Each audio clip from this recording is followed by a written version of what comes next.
మా రోజుల్లో అయితేరా ప్రతి సంవత్సరం అమ్మా. నువ్వా? పాతికిస్తావా? పాతికేంటి?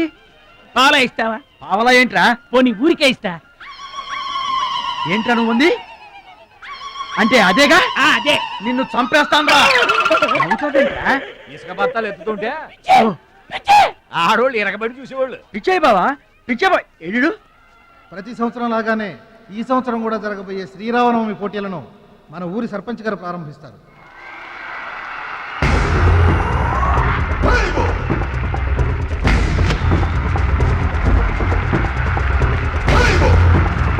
బాబాయ్ ఏంటి తోసుకుంటూ వస్తున్నావు? మా బాబాయ్ గెలడం నేను చూడాలిగా.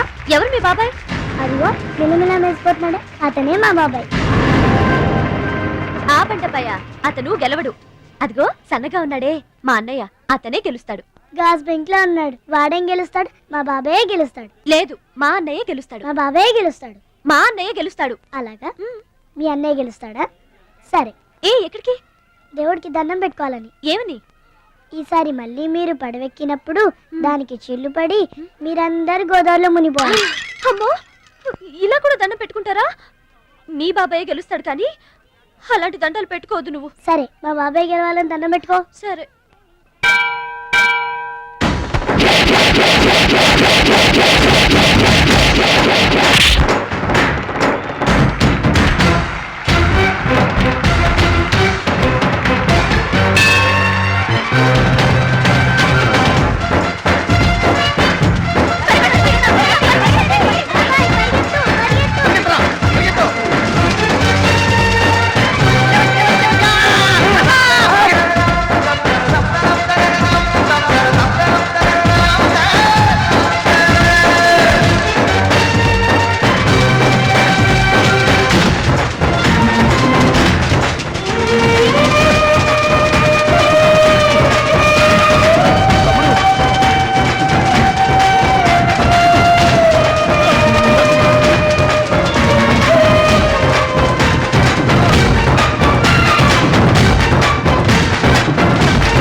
ఏంటి ఇప్పుడు ఆడి గుండె జబ్బొస్తే నేను డబ్బులు ఇయ్యాలా? మీరిచ్చేదే ఉంది బాబాయ్, మా పొలం ఉంది కదా అది అమ్మి. ఆహా, అమ్మి డబ్బు ఒట్టుపోదామని వచ్చావన్నమాట. మా తల్లే, వాటాలు పనిచేయడానికి మీ 5 పూచు పుల్ల కూడా లేదు ఇక్కడ. మా అమ్మ నాన్న వాడిని డిగ్రీ దాకా చదివించారు, అది గుర్తుంచుకోండి. వాడు చదువుకున్నాడు కాబట్టే వాడికి 5 ఎకరాలు పంచారు, మీరు చదువుకోలేదు కాబట్టే మీకు 20 ఎకరాలు ఇచ్చారు. అయినా ఇవాళ వాడి ప్రాణం మీదకి వచ్చి అవసరమై వాడి పొలం వాడు అమ్ముకుంటానంటే మీరు అభ్యంతరం పెడతారేంటండి? అయినా వాడికి చదువు వచ్చింది, చదువుకున్నాడు, మీకు చదువు రాలేదు, చదువుకోలేదు. ఒళ్ళు రాలిపోతాయి మరో మాట మాట్లాడే ఉంటే. నాకు చదువు రాదు కాదు, ఆడి కోసం త్యాగం చేశా. అన్నయ్య నువ్వు పలక బల్పం పట్టుకో, నేను పలుకు పార పట్టుకుంటానన్న. అన్నయ్య నువ్వు బళ్ళోకి వెళ్ళు, నేను బర్రెల కాపలాకి వెళ్తానన్న. అన్నయ్య నువ్వు లాగు చొక్కా వేసుకో, నేను గోసి పెట్టుకుంటానన్న. ఇలా ఆడి కోసం త్యాగాలు చేయబెట్టాడు, చదువుకొని గొప్పడు అయిపోయాడు. ఇంకా ఆడి కోసం త్యాగాలు చేసి నా పెళ్ళం పిల్లల రోడ్ల మీద అడుక్కు తినమంటావా? చెప్పు చోమహా. అలా అంటావేంటి బాబాయ్? 15 ఏళ్లుగా మా పొలం మీరు పండించుకుంటున్నా ఒక్క పైసా కూడా అడగలేదు. ఇవాళ అవసరం వచ్చి మా పొలం మేము అమ్ముకుంటామంటే కుదరదంటారేంటి? ఏంటి నిలదీస్తున్నావా? నీకు సమాధానం చెప్పాల్సిన అవసరం నాకు లేదు. పిచ్చయ్య గారు, మీరు మాట్లాడుతుంది ఏమీ బాగలేదు.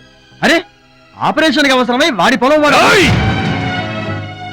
పొలం మాట ఎత్తకుండా ఉంటావంటే నేను రాత్రికేడ పడుకొని పొద్దుటే వెళ్ళిపోండి, లేదా అక్కర్లేదు, మేమే వెళ్ళిపోతాం.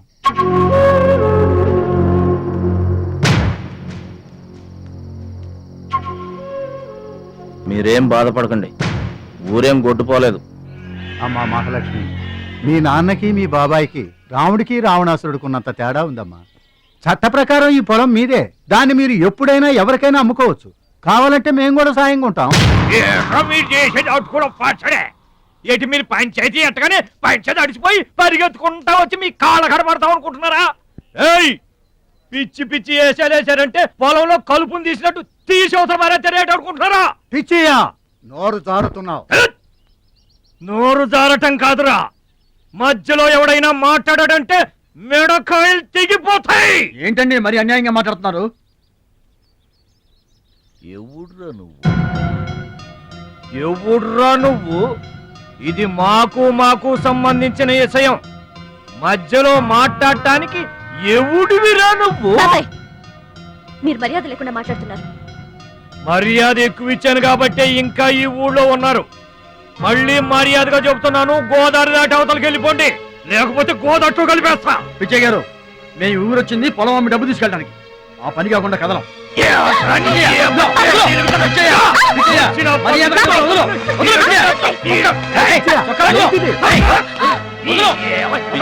తప్పు చేస్తున్నావు. నువ్వెవడ్రా చెప్పటానికి? మనిషిని రా పశువా. నాన్న మీదే చేసుకుంటావరా?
నాన్నగారికి కావాల్సిన మనిషి దొరికాడు.